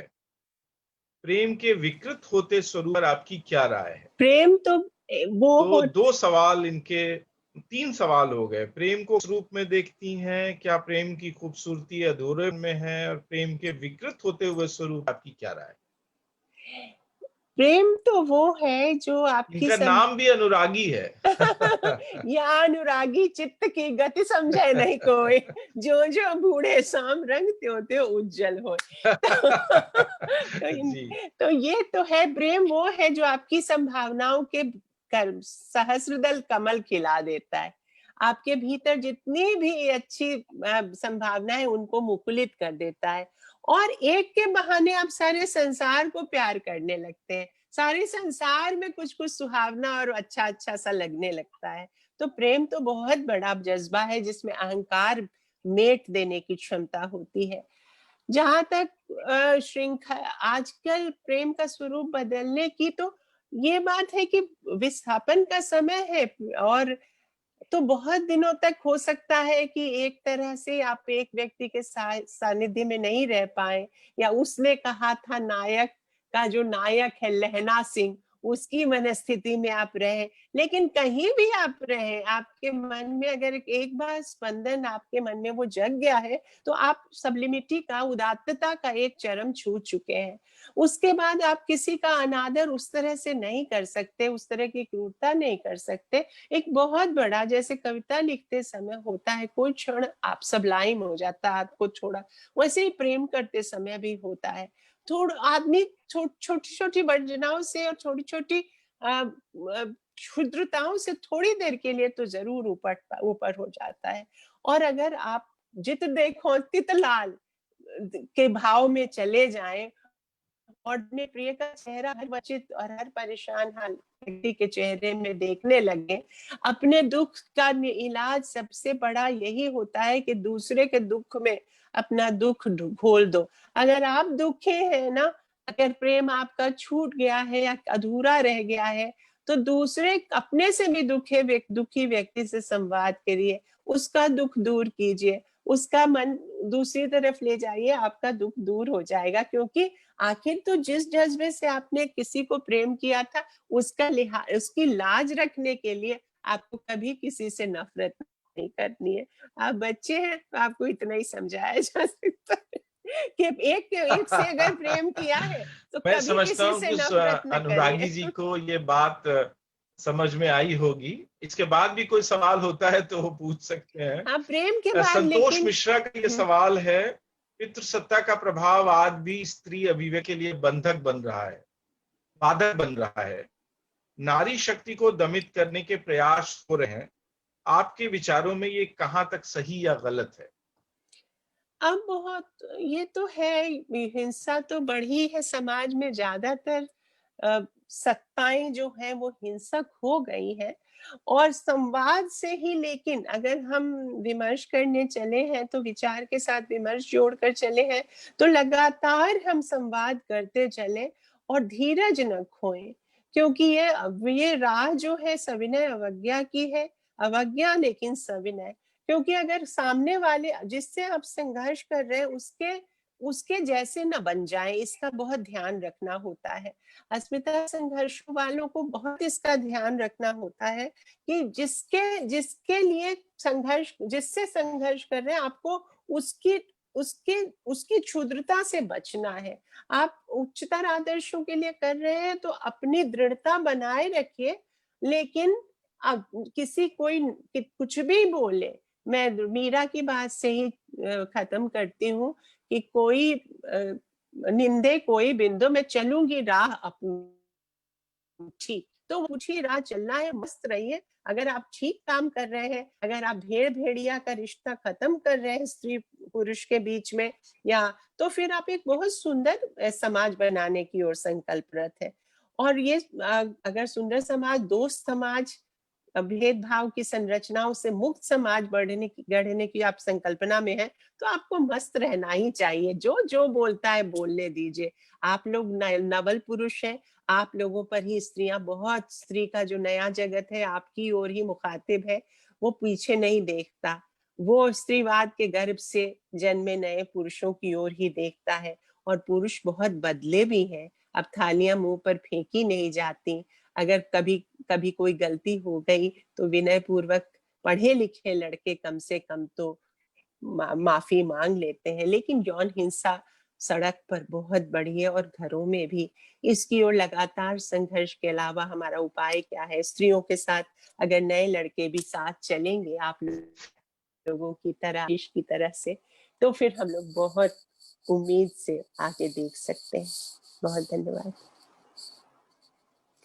आशीष जी की पीढ़ी से लेके अनुरागी ये जी की सवाल पीढ़ी है तक। मीमांसा का। मैं जल्दी जल्दी सवाल ले रहा हूं ताकि ज्यादा से ज्यादा सवाल ले सकूं। मीमांसा त्रिपाठी, इन्होंने मीरा के बारे में सवाल पूछा है।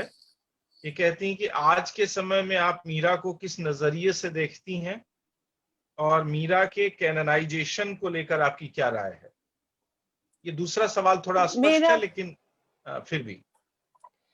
जी, ये जो है मीरा को बहुत ही एक सोचिए, राजमहल से निकली हुई स्त्री और इतने सड़क पर रहती हुई एक सुंदर स्त्री जिसने कभी सड़क देखी नहीं होगी।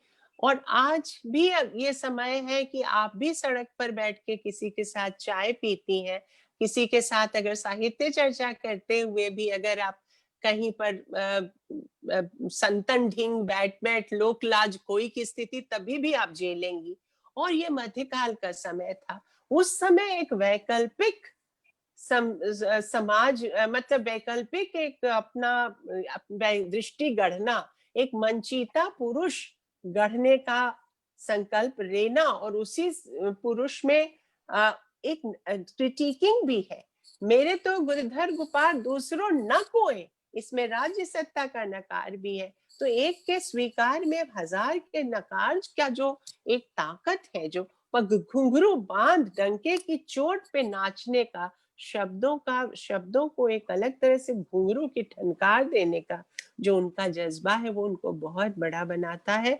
और अन्य जो भारत की भाषाओं की, भारतीय भाषाओं की कवयित्रियां हैं, उनके साथ उनका मैं मतलब उन पर एक किताब लिखने के मेरे मन में है ही, और आधी मतलब 10-15-25 पेज लिखे हैं मैंने। तो वो किताब, उसमें कैनोनाइजेशन को और भी उस तरह के यत्न हो, तो उनको कैनोनाइज तो किए हो ही चुकी हैं, मगर उसके और आयाम जरूर जगेंगे और उससे आगे आने वाली लेखिकाओं को भी प्रेरणा मिलेगी। अनीता चंद्रा का ये सवाल है, ये बहुत छोटा सा सवाल है। दलित स्त्रियों पर कुछ कहिए। दलित स्त्रियों के भाषी पूजा से मैं बहुत प्रभावित हूँ। प्रेमचंद की एक कहानी है घास वाली, उसकी मूल्या से मुझे बहुत प्रेरणा मिलती है। उसमें खुरपी दराती का वो जो की जो धार है ना, उसकी भाषा में है, क्योंकि मैं मानती हूँ कि भाव का संबंध अभाव से बहुत ज्यादा है। तो जिसने जितना अभाव देखा है, उसकी भाषा में उतनी अधिक ठनकार आ जाती है, उतनी अधिक उसमें ऊर्जा आ जाती है, और वो भाषिक ऊर्जा उसको एक अलग तरह का व्यक्तित्व देती है। दलित स्त्रियों का क्या कि भाषिक तेजस्विता के साथ उनका उनका जो अलग तरह का की दोहरी लड़ाई है, जैसे अश्वेत स्त्रियों की दोहरी लड़ाई। एक तो जिसको स्वरूपा रानी कहते हैं कि पुरुष अहंकार मेरे एक गाल पे थप्पड़ मारता है, तो जातीय अहंकार मेरे गली में, घर में मेरे एक गाल पे थप्पड़ मारता है, तो जातीय अहंकार गली में दूसरे गाल पर। तो ये जो दोहरा शोषण का वो है, वितान है, उसको कितने सधे ढंग से सावित्री भाई फुले से लेकर अभी तक सुशीला टागोरे और बाद में बहुत सारी अभी हमारी नई पीढ़ी की लेखिकाएं, रजत रानी, मीनू, अनीता भारती, तो पूनम तुष्माड़ वगैरह जो है, उन्होंने एक नई तरह से हमें जताया है कि तकलीफ के ऐसे रंग होते हैं। और बहू जुठाई जिसको कहते थे, वहां से लेकर अभी भी जिस तरह से हम बहुत तरह की वर्जनाओं से घिरे हुए समाज में उस तरह से बहनापा साध पाने में बहुत लोग सक्षम नहीं हो रहे हैं, इस पर बहुत अच्छा लिखा जा रहा है। और समाज शास्त्रीय विश्लेषण अगर होगा उसका, तो बहुत ही महत्वपूर्ण निष्कर्ष सामने आएंगे। और काव्य शास्त्रीय भी विमर्श होता ही रहा है। कहानियां खासकर कुछ बहुत अच्छी लिखी गई हैं मराठी में। मुझे लगता है मल्लिका अमर शेख ने बहुत अच्छा काम किया है, वामा ने काम किया है। तो इन लोगों का जो है वो लेखन मुझे बहुत ज्यादा एक तरह से मेरी हम लोग के रोम रोम में आंखें खोल देता है, जैसे अश्वेत स्त्रियों का लेखन। क्योंकि फिर भी उन स्त्रीवाद के कई रंग हैं, उसमें ये रंग जो है उसमें दैहिक दोहन से लेकर श्रम दोहन तक के कई पड़े, अभी भी सोए हुए, उनसे जगाना हमारा धर्म है। ये आखिरी के 3-4 सवाल यदि छोटे छोटे जवाबों से इनके जवाब हो सकें तो। सुगिदा गोपाल का ये सवाल है, स्त्री प्रतिरोध कैसा होना चाहिए? मैं अभी तक मानती हूँ कि सविनय अवज्ञा ही, क्योंकि ये पीढ़ियों की लड़ाई की तरह है। आप जिससे प्रेम कर रही हैं उसी से संघर्ष कर रही हैं। ये बहुत दुरूह लड़ाई होती है, जैसे पिता से लड़ाई होती है, आदमी की पीढ़ियों की लड़ाई होती है।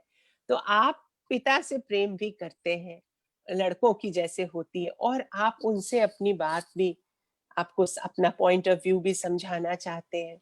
तो ये इसमें सत्ता का हस्तांतरण उतना महत्वपूर्ण मुद्दा नहीं है, जिसमें कभी चप्पू तुम भाई चला लो, कभी जीवन नैया में मुझे भी चप्पू चलाने दो, लेकिन ये मत करो कि हमें नाव से धकेल ही दो। तो ये तो बहुत ही धीरज के साथ संवाद से ही सधेगा, क्योंकि ये वर्गों की लड़ाई और वर्णों की लड़ाई की तरह या नस्लों की लड़ाई की तरह सत्ता का हस्तांतरण उसमें उतना महत्वपूर्ण नहीं है जितना सहभागिता की बात है। और सहभागिता जो होती है अंतः वैयक्तिक संबंधों में, साम दाम दंड भेद बहुत धीरज से निभाने पड़ते हैं। भेद भी एक उपाय है, लेकिन अंतिम उपाय है। पहले संवाद कर लेने चाहिए। भेद वही करना चाहिए जहां किसी के साथ रहते हुए आपको ऐसा लगता है कि आपकी अपनी संभावनाएं जो है वो बिल्कुल ही मतलब किसी तरह से उनका विकास और मुकुलन नहीं हो पा रहा है, और आपके जो बच्चे हैं वे भी हिंसक हुए चले जा रहे हैं।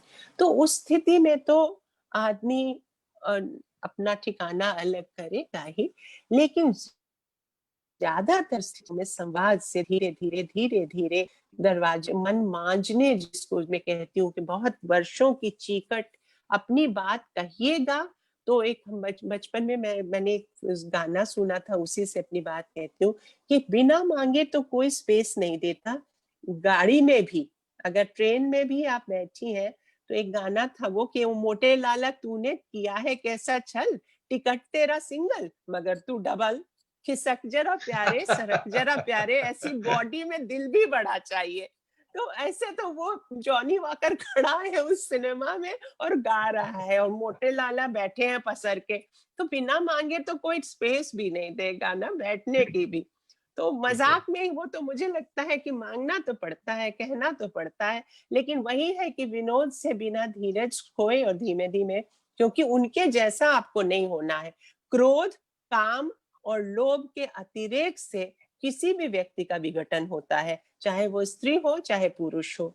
हमें ना अति पुरुष बनना है ना अति स्त्री बनना है, न बार्बी डॉल बनना है न माचो मैन बन जाना है। तो ये तो सम्यक दृष्टि के साथ ही संवाद संभव हो सकता है। प्रियंका नागवंशी ने एक बहुत ही मैं कह सकता हूं कि जरूरी भी है लेकिन सवाल बड़ा मजेदार भी है, पूछा है। उन्होंने कहा है कि मैम मेरा शोध कार्य इस विमर्श पर है, जब कोई पुरुष मित्र हमारे विषय बारे में पूछता है तो हम उन्हें विषय बताते हैं, तो उन्हें लगता है कि मैं पुरुषों के विरुद्ध काम कर रही हूं। अरे इस बात को कैसे उन्हें समझाया जाए? अरे मैं अपनी घटना बताती हूँ, ये बहुत मजेदार बात। लोग सोचते हैं कि दिल तोड़ने और घर फोड़ने वाली मतलब विकट स्त्रियों का समूह है ये। हमारा बच्चा बच्चा इंजीनियरिंग कॉलेज में गया, तो उससे उसके किसी सीनियर ने रैगिंग के दौरान उससे पूछा कि माता पिता के बारे में पूछा, तो माँ के बारे में उसने कहा कि मेरी माँ लिखती है। तो कहा क्या लिखती है? तो उसने मुझे मैसेज किया फोन पर कि मम्मा मैं तो जानता हूँ कि तुम स्त्रियों के बारे में लिखती हो, लेकिन मैं इनसे क्या कहूँ, अगर मैं लिखूंगा कि वो फेमिनिस्ट राइटर है तो ये पता नहीं क्या सोचे तुम्हारे बारे में। हमने कहा बेटा तुम ऐसे क्यों सोच रहे हो, तुम लिख दो जो कह रहे हो तो लिखना, जो लिख दो जी कि जी। मेरी माँ बिल्कुल मतलब बहुत मजे मजे में लड़ाई लड़ती है, बहुत अच्छी से लड़ाई लड़ती है, तुमको शर्मिंदा होने की कोई जरूरत नहीं, और अच्छे कॉज के लिए लड़ाई लड़ती है, लेकिन बहुत मीठी मीठी लड़ाई लड़ती है। तुम इसको ऐसा मत समझो कि तुम्हें कोई लड़ाका कहेगा, ना इसके लिए कोई सॉफ्ट शब्द है। हमने कहा हाँ है। उसके बाद हमने कहा कि मानवाधिकार संपन्न मानवाधिकार की चेतना संपन्न दृष्टि। तो हम तो मनुष्य को मनुष्य होने के लिए, मनुष्य को मनुष्य समझे जाने के लिए एक, और ये तो सबसे बड़ी बात है कि हम तो पुरुष भेड़िया न हो के मनुष्य दिखे और प्यार करने लायक हो जाए, ये तो उसी के हित में है ना। मतलब ये तो आप ही के लिए है, विमर्श है, विचार है।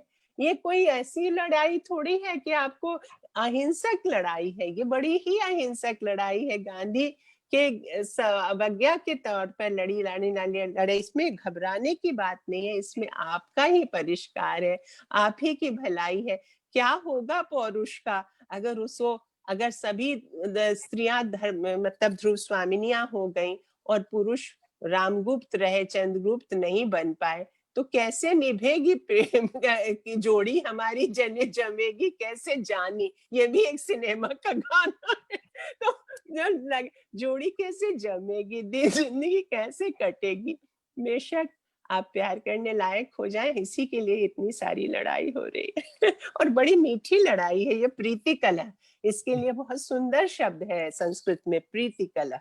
ये कलह जो है बड़ा मानिनी नायिकाओं का ही, अगर आप पुराने ढंग से ही सोचना चाहती हैं तो मानिनी नायिकाओं, आप उनको मजाक मजाक में कहिए कि भाई हम नानिनी नायिकाएं हैं, हम एनमास रूठी हुई है और आप हमें मना लीजिए। अगर उन्हें वही शब्दावली पसंद आती है, आप वैसे ही कहिए। तो अभी तो मैं कहती हूँ कि ह्यूमर से बहुत बड़ी चीज, पदानुक्रम तोड़ने का संकल्प लिया है तो ह्यूमर से बड़ा पदानुक्रम तोड़ने वाली कोई चीज नहीं है। सारी मतलब ऊंच नीच खत्म कर देती है हंसी। तो अगर आप विनोद से हंस के कुछ कहिएगा तो सामने वाला व्यक्ति भी समझ जाएगा। और मुझे जी, लगता है व्यंजना ये शक्ति जो होती है शब्द की, वो बहुत बड़ी दूसरा, होती है। यानी आखिरी से पहले का मैं ये सब पूछ रहा हूँ। जी, क्या? नहीं सुन पाई आखिरी मैं। से पहले का ये सवाल मैं पूछ जी रहा हूँ जी। कि करुणा विशेष, ये सवाल असल में सब अभी लाइव के दौरान आ रहे हैं, इसलिए कभी नामों में कोई गड़बड़ भी हो सकती है। करुणा विशेष का ये सवाल है, इन्होंने पूछा है अच्छी कविता का मानदंड क्या है? अच्छी कविता आपके मर्म स्थान को कुछ ऐसे छूती है कि आपके देखने का ढंग बदल जाता है। मतलब कुछ तो आपके भीतर जो मनुष्यता आपको अधिक मनुष्य बनाती है कविता, और आपको अधिक मानवीय बनाती हुई आपके देखने का ढंग धीरे धीरे बदल, मतलब आपके कौंध में एक सत्य प्रकट होता है और आपको लगता अच्छा ये था, ऐसे भी देखा जा सकता था। और उसके बाद अपने भीतर की स्मृतियां बहुत गहरी जग जाती हैं। आपके भीतर आपके आदर्श की जो स्मृति है, आपके एक आपका एक ब्लूप्रिंट, हर व्यक्ति के भीतर एक आदर्श का ब्लूप्रिंट होता है, कि खाका होता है कि काश हम ऐसे होते। कविता उसकी एक झलक दे देती है और बहुत सारी खिड़कियां खोल देती है वो जीवन की समझ विकसित करने के लिए। एक कौंध में ही, बस एक कौंध ही उसके पास स्पेस रहता है, इतने से स्पेस में वो एक तरह से दिया, जैसे माचिस जलाते हैं ना, तो एक कौंध से पूरा अंधेरा थोड़ी देर के लिए वो एक दृष्टि मिल जाती है। वैसे ही कविता में होता है, स्मृतियां जग जाती हैं जो आपको मनुष्य और अधिक मनुष्य और अधिक मनुष्य बनाती जाती हैं। जो शायद आपकी तो माँ ने आपके आज लिए इस सपना देखा बातचीत हो। का ये, आप कुछ कह रही थी? मैं कह रही हूँ कि क्या वैसा सब, मैंने उतनी स्मृति गर्भ की, जब ये माँ ने आज का आपके ये लिए आखिरी, जो सपना देखा होगा, आप वैसे बनने की कोशिश करते हैं। हेलो, क्या? आज का ये आखिरी सवाल मैं ले रहा हूं। जी ये राघव, माफ कीजिएगा, अब्दुल्ला आरिफ का सवाल है। जी। इन्होंने पूछा है कि इन दिनों आप क्या लिख रही हैं और हम कब तक इस किताब को देख पाएंगे? अच्छा, इन दिनों मेरे साथ ऐसा हुआ कि मैं 2 उपन्यासों पर काम कर रही हूँ। तो एक एक तो मुझे एक प्रसन्न सीता गढ़नी थी, जिसको जो वन में बहुत तरह के जीव जंतु जो हैं और आदिवासी बच्चे हैं उनको पढ़ाती हैं और जीव जंतुओं के साथ बहुत प्रसन्न रहती हैं, ऋषियों से चर्चा करती रहती हैं और उनके मन में कोई तरह का विषाद नहीं है। लवकुश को वो भेज चुकी हैं और एकदम प्रकृति के साथ और आदिवासी बच्चों के साथ, जो राक्षस बच्चे हैं, जो राक्षस मारे गए थे उनके भी बच्चे उनको पढ़ाती हैं। और रावण उनसे मिलने आता है, उसको उनसे कहता है कि रुद्र वीणा सिखाओगी हमें? तो वो जो उत्तर देती हैं वो आप उपन्यास में पढ़िएगा, अभी वो पढ़ चल। फिर मुझे मतलब एक नेत्रहीन मुझे मेरे शिक्षक थे, उनके उन्होंने हमें होमर पढ़ाया था, तो उनके बारे में भी बहुत दिनों से मेरे लिखने में का मन था। अभी ये खास तरह से उपन्यास शुरू हुआ है जो दृष्टिहीनता को एक रूपक की तरह लेता हुआ बढ़ रहा है। फिर ये तो अमीर खुसरो पर भी एक मेरा लिखने का मन था। ये जो उपन्यास था, ये तो उसमें एक चरित्र की तरह एक पार्ट है। सूफियाना उसका मतलब सूफियाना जो अभी नए पीढ़ी के लड़के-लड़कियाँ हैं, उनका उनकी टोलियों पर है, अभी की विडंबनाओं पर है ये उपन्यास। लेकिन बहुत सारी ऐसी फ़ारसी की किताबें जो हैं उनकी कविताएँ पढ़ते हुए मैं अमीर खुसरो पर नए ढंग से उनको केंद्रीय चरित्र बनाती हुई कुछ लिखना चाहिए। 2-3 चीज़ें मेरे सामने हैं। कब पूरी होंगी ये मैं नहीं कह सकती, लेकिन काम चल रहा है। बहुत बहुत धन्यवाद आपका कि आपने इतनी देर तक हमारे दर्शकों, श्रोताओं, पाठकों के सवालों के जवाब दिए। और बहुत सारे हमारे पाठकों के, श्रोताओं के सवाल हमें छोड़ने पड़े हैं क्योंकि समय की एक सीमा है। मैं उम्मीद करता हूं कि फिर कभी अनामिका जी से बात करने का मौका मिलेगा, तब हम उन सवालों को ले सकेंगे और उन पर बात कर सकेंगे। मैं बहुत-बहुत आभार व्यक्त करता हूं अनामिका जी का, जिन्होंने इतनी देर तक लगातार सवालों के जवाब देते हुए हम सबको अपनी एक तरह से मूल वैचारिकी से और मूल संवेदनात्मक जगत से हमारा एक और तरह से परिचय कराया।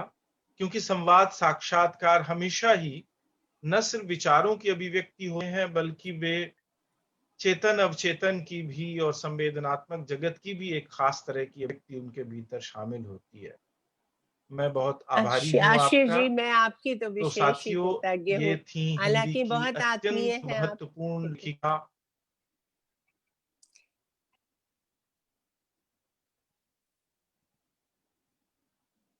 बहुत महत्वपूर्ण लेखिका, कवित्री, कहानीकार, उपन्यासकार, चिंतक, अनुवादक अनामिका जी। हम राजपाल एंड सन्स के इस फेसबुक पेज पर आपसे फिर मिलेंगे अगले हफ्ते रविवार के दिन इसी समय शाम को 6 बजे, इसी सीरीज में जिसका नाम है मेरे लेखक मेरे सवाल। तब तक अपना ध्यान रखिए, रचनात्मक कामों में लगे रहिए, पढ़ते लिखते रहिए, सुनते गुनते रहिए और एक दूसरे की मदद करते रहिए। और जैसा कि अभी अनामिका जी ने कहा, हंसते रहिए, ताकि वो जो चीज कुछ कुछ ऐसी नकारात्मक बन जाती है हमारे बीच, उसे तोड़ते रहा जाए। आप सबका पुनः पुनः आभार। शुभ संध्या। बहुत आभार आपका भी, आशीष जी।